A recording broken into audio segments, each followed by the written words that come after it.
precious gems. இன்னைக்கு எங்க வீட்ல பிரியாணி எப்படி பண்ணுவாங்கங்கறத ஒரு சின்ன வீடியோல காட்றேன். முதலாவது தாளிக்க தேவையான விஷயம் என்ன, அரைக்க தேவையான விஷயம் என்னங்கறத பாத்துறலாம். தாளிக்க தேவையான விஷயங்கிறது வந்து பட்டை, கிராம்பு, ஏலக்காய், கல்பாசி, பிரியாணி இலை, ஸ்டார் பூ இந்த மாதிரி விஷயங்களை நம்ம தாளிக்க வச்சுக்கலாம். அரைக்கிறதுக்கு 50 கிராம் இஞ்சியும் ஒரு கைப்பிடி அளவு உரிச்ச பூண்டும் எடுத்துக்கோங்க. இது வந்து நம்ம அரைக்க போகிறோம். தாளிக்கிறதுக்கு தேவையான மற்ற விஷயங்கள் வந்து 2 தக்காளி, 3 வெங்காயம். வெங்காயம் ரொம்ப பெருசாக இருந்ததுன்னா 2 வெங்காயம் போதும். எல்லாத்தையும் நீட்டமாக அறுத்து வச்சுக்கணும். அதுக்கப்புறம் வந்து பச்சை மிளகா ஒரு 4 எடுத்துக்கோங்க. அதுக்கப்புறம் கொத்தமல்லி, புதினா இலை நல்லா ஆஞ்சு வச்சுக்கோங்க. இப்போ நம்ம எடுத்துக்கிட்ட இந்த பூண்டையும் இஞ்சியவும் ஒரு மிக்ஸி ஜாரில் போட்டு நல்ல ஒரு ஃபைன் பேஸ்ட்டாக அரைச்சிக்கோங்க. இது நல்லா வாசனையாக இருக்கணும்னு நினச்சிங்கன்னா இது கூட நீங்கள் வந்து கொஞ்சம் ஒரு ஏலக்காய் இல்லை ஒரு கிராம்பு அந்த மாதிரி போட்டிங்கன்னா வாசனையாக இருக்கும். நிறையா போட வேணால் கம்மியாக போட்டுக்கோங்க, அப்போ தான் வாசனை நல்லாயிருக்கும். இதை இப்போ நல்லா இந்த மாதிரி பேஸ்ட் மாதிரி அரைச்சிக்கலாம். பிரியாணி பாத்திரம் வந்து நீங்கள் கடைக்கு போய் உங்களுக்கு என்ன அளவுக்கு வேணும், எத்தனை பேர்த்துக்கான அளவுக்கு வேணுங்கிற பிரியாணி பாத்திரத்தை நீங்கள் செலக்ட் பண்ணிக்கலாம். எங்களோட பிரியாணி பாத்திரம் இதுதான். 1 கிலோ பிரியாணிக்கு 1 கிலோ கறி போட்டு செய்ய போகிறோம். அதுக்கு வந்து பிரியாணி பாத்திரத்தை நல்லா கழுவி தண்ணி வத்துறதுக்காக இப்படி சூடு பண்ணியிருக்கோம். இது வந்து 1 கிலோ சிக்கன் நல்லா பிரியாணி கட் பீஸ் நல்லா பெரிய பெரிய பீஸாக போட்டு தனியாக ப்ரிப்பேர் பண்ணி அதுக்கப்புறம் பிரியாணி கூட சேர்க்க போகிறோம். அந்த மாதிரி செய்ய போகிறோம். ஸோ இந்த சிக்கனை நல்லா கட் பண்ணி நல்லா ப்ரிப்பேர் பண்ணி வச்சுருக்கோம். நல்ல லெக் பீஸோடு எடுத்து வச்சுருக்கோம். இப்போ பிரியாணி செய்கிறதுக்காக நீங்கள் வந்து 200 ml குக்கிங் ஆயில், அதாவது நீங்கள் என்ன சமைக்கிறதுக்கு என்ன யூஸ் பண்ணுவீங்களோ அதை ஒரு 200 ml யூஸ் பண்ணிக்கோங்க. அதை வச்சு நல்லா எண்ணெய் நல்லா சூடாகணும். மீடியம் டு ஹை ஃப்ளேமில் வச்சுக்கோங்க. இப்போ நம்மளுக்கு தாளிக்க தேவையான எல்லா பொருட்களையும் போட்டுடலாம். முதலாவது இந்த பிரியாணி இலை, அதுக்கப்புறம் இந்த பட்டை, லவங்கம் அதெல்லாம் போட்டுட்டு ஏலக்காயெல்லாம் போட்டுட்டு அதில் வெங்காயத்தை போட்டு நல்லா வணக்கணும். வணக்கும் போது இந்த மாதிரி நல்லா பொரியிற சத்தம் கேட்கணும். வெங்காயம் வந்து நல்ல ப்ரௌன் கலர் ஆகிற வரைக்கும், ஒரு மாதிரி கிறிஸ்பி கோல்டன் ப்ரௌன் கலர் ஆகிற வரைக்கும் நீங்கள் நல்லா வணக்கணும். அந்த மாதிரி வணக்குனீங்கன்னா தான் பிரியாணிக்கு இது வந்து பர்ஃபெக்டாக டேஸ்டியாக இருக்கும். நீங்கள் இதை வணக்கும் போதே ஒரு சூப்பர் ஸ்மெல் கூட வரும். அது பொரியிற சத்தம் எவ்வளோ நல்லா இருக்குல்ல. இந்த மாதிரி உங்களோட தாளிக்க தேவையான விஷயங்களை போட்டு நல்லா வணக்கிக்குங்க. அதுக்கப்புறம் இதில் வந்து நம்ம அரைச்சி வச்சுருக்கிற பூண்டு இஞ்சி பேஸ்ட்டை போட்டு நல்லா அதில் இருக்கிற அந்த பச்சை வாசனை போகிற வரைக்கும் நல்லா வணக்கணும். இப்போ பார்த்தீங்களா அதில் இருக்க வெங்காயம்லாம் எப்படி ப்ரௌன் கலரில் இருக்குன்னு, அது மாதிரி இதில் இருக்கிற அந்த பச்சை வாசனை போகிற வரைக்கும் நல்லா வணக்கி எடுக்கணும். இந்த இஞ்சி பூண்டு அரைச்ச மிக்ஸி ஜாரை வந்து நீங்கள் வந்து கழுவி கீழே ஊற்றாமல் என்ன பண்ணலான்னா அந்த ஜாரில் இதுக்கு நீங்கள் அரிசிக்கு எடுத்துக்கிற அதே தண்ணி அளவை வந்து அந்த மிக்ஸி ஜாரில் ஊற்றி வச்சுக்கிட்டிங்கன்னா அதுக்கப்புறமா நீங்கள் அரிசி கூட சேர்க்கும்போது இதே தண்ணியை கூட சேர்த்துக்கலாம். ஸோ அது வந்து ஒரு மாதிரி ஃப்ளேவர்ஃபுல்லாக உங்களோட அரைச்ச இஞ்சி பூண்டு வேஸ்ட் ஆகாமல் இருக்கும். இப்போ இது கூட நம்ம தக்காளி, பச்சை மிளகா, கீரி வச்ச பச்சை மிளகா, கொத்தமல்லி, புதினா எல்லாத்தையும் ஆட் பண்ணி நல்லா வணக்க போகிறோம். இது நல்லா குழஞ்சு நல்லா சேர்ந்து வணங்குற வரைக்கும் நல்லா வணக்கிக்கோங்க. மீடியம் டு ஹை ஃப்ளேமில் நீங்கள் வச்சு நல்லா வணக்கிக்கலாம். அந்த பச்சை மிளகா நல்லா வெடித்து குழஞ்சு வரணும். இப்போ அது கூட சேர்ந்து தண்ணி ஆட் பண்ணிக்கலாம். இப்போ நீங்கள் 2 கப் அரிசி எடுத்திங்கன்னா அதுக்கு 3 கப் தண்ணி ஊற்றணும். ஸோ 2 கப் அரிசி எடுத்திங்கன்னா 3 கப் தண்ணி. 1 கப் அரிசிக்கு 1.5 டம்ளர் தண்ணி. அந்த தண்ணி திட்டம் பற்றி எடுத்திங்கன்னா கரெக்டாக வரும். இப்போ நம்ம சிக்கன் வந்து தனியாக ப்ரிப்பேர் பண்ண போகிறோம். அது எப்படி செய்கிறதுங்கிறத சொல்கிறேன் இப்போ நான்.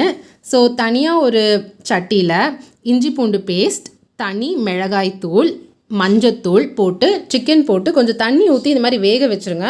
தண்ணி நல்லா சுண்டி வரணும். நல்லா சுண்டி வர வரைக்கும் நல்லா வேக வச்சுட்டிங்கன்னா நல்லா சூப்பியாக டேஸ்ட்டாக சிக்கனும் உடையாமல் ரொம்ப நல்லா வெந்து வரும். இது நம்ம பிரியாணி கூட ஆட் பண்ணும்போது அந்த சூப்பெல்லாம் சேர்ந்து ரொம்ப ஒரு வேறு லெவல் டேஸ்ட்டில் இருக்கும். அதுக்காக இதை தனியாக ப்ரிப்பேர் பண்ணி தனியாக எடுத்து வச்சுக்கோங்க. சிக்கன் இப்போ நல்லா கொதி வந்துருச்சு. இந்த மாதிரி அது ஸ்லோவாக கொதிச்சு தண்ணி வற்றணும். இப்போ நம்ம தண்ணி நல்லா கொதிச்சிருச்சு. நம்ம பிரியாணிக்கு வச்ச தண்ணி நல்லா கொதிச்சிருச்சு. இதில் அரிசி சேர்த்துக்கலாம். நாங்கள் சேர்க்க போகிற அரிசி வந்து பாஸ்மதி அரிசி தனியாக கழுவி வச்சுருக்கோம். இப்படி 1 கிலோ அரிசி எடுத்திருக்கோம். அதாவது நான் காமிக்க போகிற கப்பில் ஒரு 2 கப் அரிசி எடுத்திருக்கோம். எங்கள் கப் வந்து இதுதான். நீங்கள் எந்த கப்பை வேணால் யூஸ் பண்ணலாம். ஒரு மெஷரிங் கப்பாக நீங்கள் எந்த கப் வேணால் யூஸ் பண்ணிக்கலாம். ஆனால் அதே கப்பில் தண்ணி எடுக்கணும். 2 கப் அரிசி எடுத்திங்கன்னா 3 கப் தண்ணி வந்து ஊற்றணும். இப்போ இந்த அரிசியை வந்து நம்ம வச்சுருக்கிற அந்த தண்ணியோடு சேர்த்து நல்லா கொதித்து நல்லா வெந்து வரத்துக்காக நம்ம வந்து விட போகிறோம். இப்போ அரிசியை நல்லா சேர்த்துட்டோம். இதை நல்லா நல்லா மிக்ஸ் பண்ணி மூடி வச்சுருங்க. மூடி வச்சிட்டிங்கன்னா உங்கள் அரிசி நல்லா வெந்து இப்படி இருக்கும், உடையாமல் நீட்டமாக இருக்கும். இது இப்படி ஒரு ஹாஃப் வெந்திருக்கும் போது இதில் நம்ம சிக்கனை ஆட் பண்ண போகிறோம். சுட சுட இருக்கிற சூப்பி சிக்கனை நல்லா ஆட் பண்ண போகிறோம். இப்போ நம்ம சிக்கனை ஆட் பண்ணால் அதை நல்லா மிக்ஸ் பண்ணி விடணும். மிக்ஸ் பண்ணி விடும்போது இது ரெண்டும் சேர்ந்து நம்ம தம் வைக்கும்போது சூப்பராக வெந்து சாஃப்டாக அழகாக அரிசியும் சிக்கனும் சேர்ந்து வேறு லெவல் காம்பினேஷனில் இருக்கும். ரொம்ப டேஸ்ட்டாகவும் ரொம்ப அருமையாகவும் இருக்கும். அதுக்காக இதை இப்போ நல்லா மிக்ஸ் பண்ணிவிட்டு என்ன செய்ய போகிறோன்னா கொஞ்சம் நெய் இதில் விட்டுக்கலாம். சில பேர் வந்து எண்ணெய் கூடயே நெய் சேர்த்துக்குவாங்க ஸ்டார்டிங்லேயே.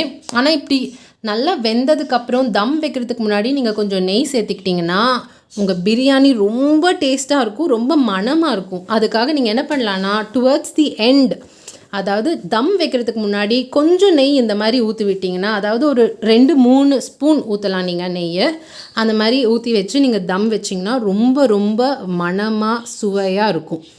இப்போ தம் வைக்கிறதுக்கு நான் ஒரு டிப் சொல்கிறேன். உங்களோட பிரியாணி வந்து அடி பிடிக்காமல் நல்லா வரணுன்னா அந்த மாதிரி ஏதாவது ஒரு பழைய தோசைக்கல் மேலே வச்சு நீங்கள் தம் வச்சு உங்கள் பிரியாணியை வச்சு அதுக்கு மேலே வெயிட் வச்சிங்கன்னா அடி பிடிக்காமல் மேலேருந்து கீழே வரைக்கும் சாஃப்டாக சூப்பராக பிரியாணி வெந்து வரும்.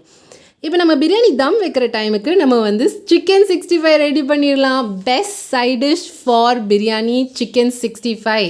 எங்கள் வீட்டில் ரொம்பவே நல்லா டேஸ்ட்டாக மிக்ஸ் பண்ணுவோம், ரொம்ப ரொம்ப நல்லா வரும் ஆக்சுவலாக. ஸோ இந்த சிக்கன் 65க்கு உங்களுக்கு ரெசிபி வேணும்னாலும் சொல்லுங்கள், நான் தனியாக உங்களுக்கு ரெசிபி கொடுக்குறேன்.